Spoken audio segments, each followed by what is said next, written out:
رسول اللہ صلی اللہ علیہ وسلم نے فرمایا، جس طرح میں نماز پڑھتا ہوں، جیسے جیسے نماز کے دوران میں کرتا ہوں، سبھی کو، مرد و خواتین کو اسی طرح نماز پڑھنی چاہیے۔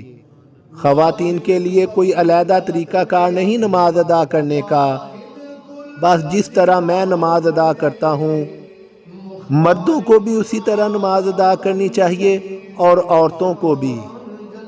مردوں کو زیر ناف ہاتھ باندھنے کا کوئی طریقہ ثابت نہیں، اور خواتین کو کہا جاتا ہے کہ وہ سینے پر ہاتھ باندھیں۔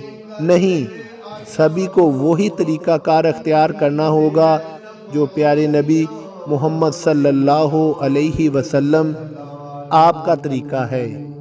ایسی ویسی پیش گوئیاں جیسا کہ خواتین کو کہا جاتا ہے، یا کئی خواتین ایسے کرتی ہیں کہ جب وہ سجدے میں جاتی ہیں تو اپنی کلائیاں زمین پر رکھ لیتی ہیں، جیسے کہ ایک کتا بیٹھتا ہے، کتے کا ایک انداز ہوتا ہے۔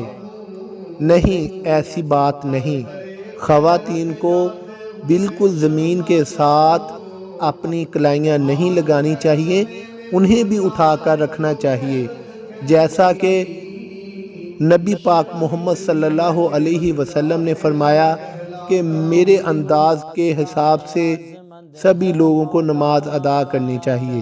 بس ہمیں مختلف قسم کے عالم دین، ان سے ملنا چاہیے، کتابیں پڑھنی چاہیے، اور اپنی نماز کا طریقہ کار جو ہے اس کو درست کرنا چاہیے۔